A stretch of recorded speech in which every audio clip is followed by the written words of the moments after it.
America मुस्तैद है तो चीन भी पीछे नहीं। ताइवान की मदद करने वाले अमेरिका को सबक सिखाने की धमकी चीन लगातार दे रहा है। अमेरिका से युद्ध के लिए चीन ने भी कई सीक्रेट सैन्य अड्डे बना रखे हैं। ड्रैगन की ये बारूदी प्रयोगशालाएं कहीं अंडरग्राउंड है तो कहीं कई किलोमीटर लंबी टनल में इन्हें बनाया गया है। चीन का सबसे कुख्यात सैन्य अड्डा एक रेगिस्तान में है। वहीं पर चीन अपने परमाणु बम के टेस्ट भी करता है। इस एपिसोड में आपको चीन के उसी पावर सेंटर का चप्पा चप्पा दिखाएंगे। देखिए लोपनुर, ड्रैगन का एटमी मरुस्थल।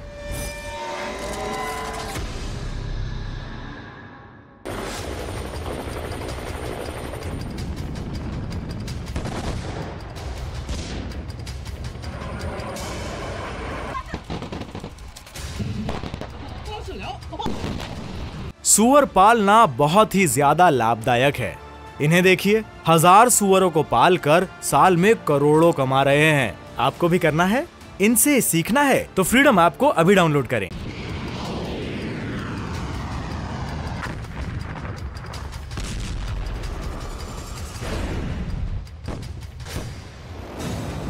अगस्त की 11 तारीख थी। चीन के विध्वंसक हथियार बारूद उगल रहे थे।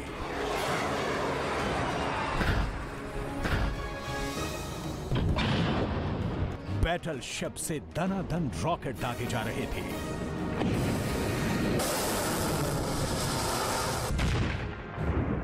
समंदर में तहलका मचा था। कभी जंगी जेट की गरज के साथ सीरियल धमाके, कभी पनडुब्बियों से टॉरपीडो का ताबड़तोड़ अटैक। लेकिन अचानक आए एक ऑर्डर के बाद समंदर शांत हो गया। लाल झंडे लगे चीन की नौसेना के जहाज अपने बेड़े में लौटने लगे। ड्रैगन नेवी की वापसी होते ही ताइवान की तरफ से लाइव फायर ड्रिल शुरू हो गए। चीन से ज्यादा विस्फोटक हथियारों की आजमाइश थी ये। ताइवान का युद्ध अभ्यास जैसे जैसे जोर पकड़ता गया, चीन की नौसेना ब्लू बैटल ग्राउंड से नदारद हो गई। मगर चीन की चाल युद्ध को टालने की कतई नहीं थी। ताइवान की वॉर ड्रिल के बीच चीन ने अपनी सबसे विनाशकारी पनडुब्बी को उसी मोर्चे पर भेज दिया, जिसकी समंदर में मौजूदगी का पता लगाना लगभग नामुमकिन है। सिर्फ पनडुब्बी ही नहीं, चीन ने वॉर जोन में 21 जंगी जेट, 6 नौसैनिक जहाज ताइवान फ्रंट पर तैनात कर रखे हैं। चीन सही मौके की ताक में बैठा है। यह मौका ताइवान की एक भूल से मिल सकता है, क्योंकि चीन सागर में मौजूद चीन की पनडुब्बी कभी भी ताइवान की फायरिंग रेंज में आ सकती है। जिस पर हमला हुआ तो युद्ध का आगाज होगा। चीन ने जिस पनडुब्बी को मोर्चे पर लगा रखा है वो बेहद खतरनाक है। ये पनडुब्बी चीन के टाइप 039A युआन क्लास का एक नया वेरिएंट है। चीन की नई पनडुब्बी को स्टेल्थ फीचर के साथ बनाया गया है। पनडुब्बी बाहर से स्वीडिश A26 के डिजाइन की तरह दिखाई देती है। इस डिजाइन की वजह से समुद्र में इसे डिटेक्ट करना मुश्किल है। पनडुब्बी YJ-18 सुपरसोनिक एंटीशिप मिसाइल से भी लैस है। समंदर में घात लगाकर बैठा चीन जमीन पर बड़ा धमाका करने की फिराक में है। चीन के सबसे खुफिया सैन्य ठिकाने से सामने आई तस्वीरें इसकी तस्दीक कर रही हैं।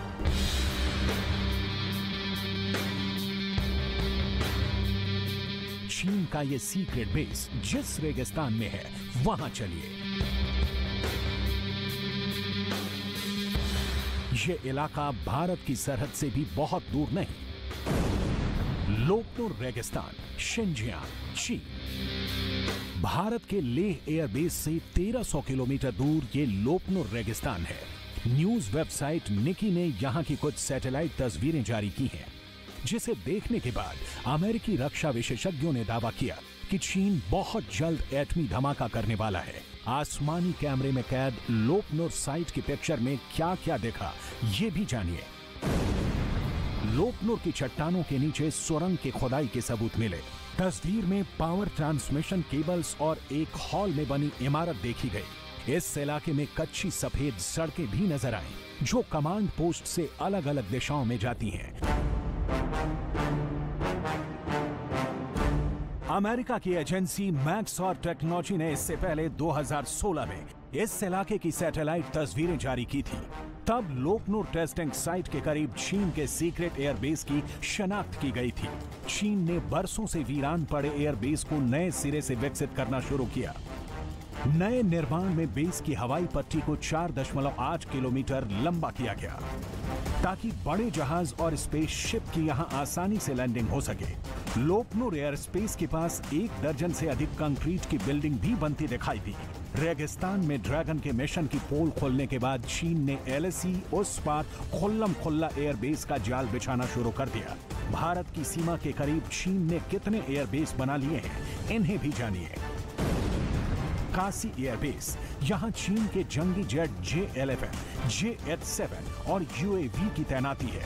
होटान एयरबेस पर चीन ने J-11, J-8, J-7 आवाज UAV तैनात कर रखे हैं। नागरी एयरबेस पर J-11 और फाइटर ड्रोन का बेड़ा तैनात है। इनके अलावा सेतुला हेलीपैड, रूतांग काउंटी हेलीपैड और तेन सोहाई हेलीपैड का निर्माण चीन धड़ल्ले से कर रहा है। इन सब का कनेक्शन सीधे लोकनूर से होगा, जहां चीन का कमांड सेंटर है। लोकनूर टेस्टिंग साइट पर चीन ने अपना पहला परमाणु बम का टेस्ट किया था। इस टेस्ट का कोड नेम प्रोजेक्ट 596 दिया गया था। लोकनूर में चीन ने इसके बाद भी कई बार एटम बम टेस्ट किए। अमेरिका की खुफिया एजेंसी दावा करती है कि चीन इसी साइट पर जैविक और केमिकल हथियारों पर प्रयोग तक करता है। कोरोना जैसे जहर बुझे वायरस को इसी वजह से अमेरिका के पूर्व राष्ट्रपति चीनी वायरस कहकर बुलाते रहे। It's not racist at all. No, not at all. It comes from China. That's why. It comes from China. I want to be accurate. जैसे अमेरिका एरिया 51 में किसी को झांकने की इजाजत नहीं देता, वैसा ही चीन लोकनूर साइट में करता है। हालांकि सैटेलाइट की निगाहों में चीन की कारस्तानी कैप्चर होती आई है, मगर जो बेस अंडरग्राउंड में बनाए गए हैं, वहां का सीक्रेट कैसे पता लगेगा? पहाड़ियों में बने ऐसे बेस कैसे दिखते हैं? ईरान के इस्लामिक रिवोल्यूशनरी गार्ड कॉर्प्स ने हाल ही में एक वीडियो पोस्ट कर न्यूयॉर्क को खंडहर में बदलने की धमकी दी। ईरान बहुत जल्द परमाणु बम बनाने का दावा कर रहा है। ईरान का परमाणु प्रोग्राम पाताल लोक में चलता है। अंडरग्राउंड अड्डों पर ईरान एटमी मिसाइल तैयार कर रहा है, जिसके तैयार होते ही एटमी धमाके के आसार बढ़ जाएंगे। लेकिन पाकिस्तान सेना के जनरल एक पहाड़ी की निगरानी क्यों करते हैं? इस एपिसोड में देखिए चगाई पहाड़ी, जिनापुर की प्रयोगशाला।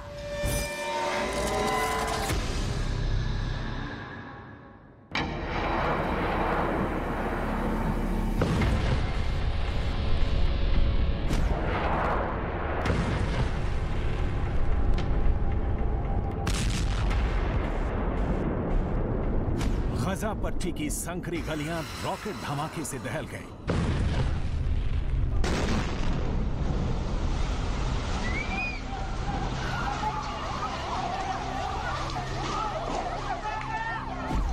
एक दूसरे से सटे मकानों के बीच बारूद बरस रहा था।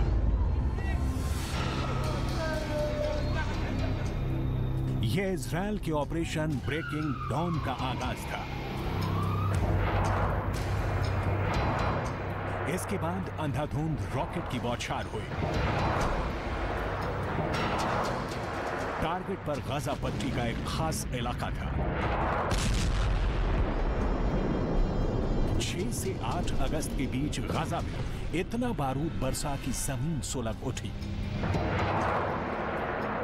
रात के पहर इजराइल की एयर स्ट्राइक सबसे ज्यादा रफ्तार में चली। 8 अगस्त की सुबह सूरज की पहली किरण के साथ गजा पट्टी में मातम पसर गया। हर तरफ इमारतों के मलबे का ढेर लगा था।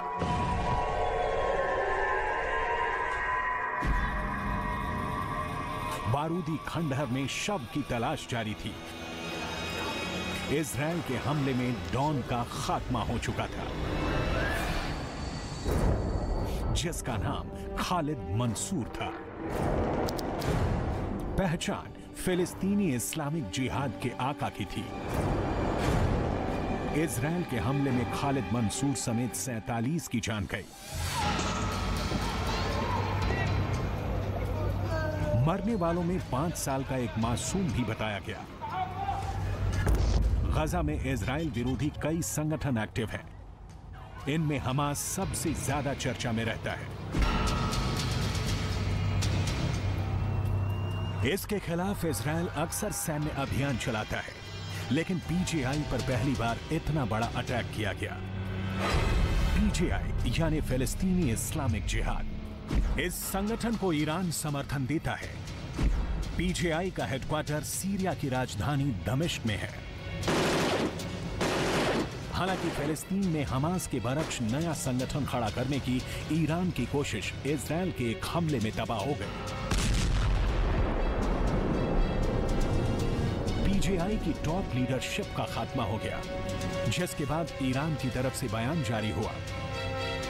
इस्लामिक रिवॉल्यूशनरी गार्ड कॉर्प्स की चीफ मेजर जनरल हुसैन सलामी ने इजराइल को अंजाम भुगतने के लिए तैयार रहने की धमकी दी। यह धमकी तब आई है जब ईरान ने एटम बम बना लेने का भी दावा किया है। ईरान के सुप्रीम लीडर अयतुल्ला अली खामनेई के सलाहकार कमाल खराजी हैं। कमाल ने दावा किया है कि ईरान एटम बम के लिए 90% संवर्धित यूरेनियम बना सकता है।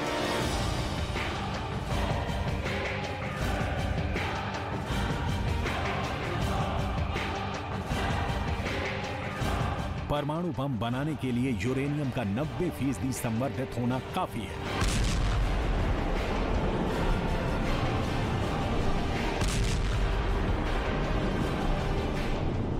अमेरिका के लगाए गए तमाम प्रतिबंधों के बाद भी ईरान ने एटम बम का ईंधन अपनी अंडरग्राउंड परमाणु प्रयोगशाला में तैयार किया।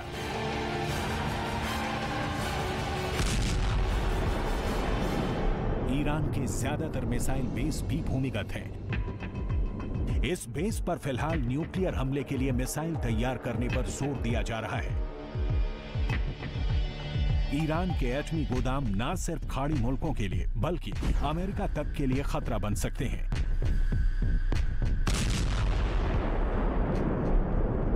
एशिया महाद्वीप में खतरा ईरान भर से नहीं, क्योंकि पाकिस्तान की न्यूक्लियर टेस्टिंग साइट पर इन दिनों पाकिस्तानी टॉप जनरलों की चहलकदमी देखी गई।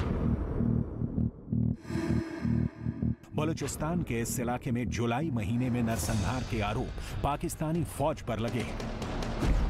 बलूचिस्तान के मानवाधिकार आयोग की रिपोर्ट में खुलासा हुआ है कि जुलाई महीने में बलूचिस्तान में 45 लोग अचानक लापता हुए। इनमें से 11 लोगों को गैर कानूनी तरीके से मौत की सजा दी गई। इस अत्याचार के खिलाफ जब प्रदर्शन शुरू हुए तो हिंसक झड़प में कई की जान गई। इतना ही नहीं, सुरक्षा बल पर फर्जी मुठभेड़ में 11 लोगों को मारने के आरोप लगे हैं। जिस बलूचिस्तान में पाकिस्तान फौज जुल्म ढा रही है, वहीं चागई टेस्टिंग साइट है।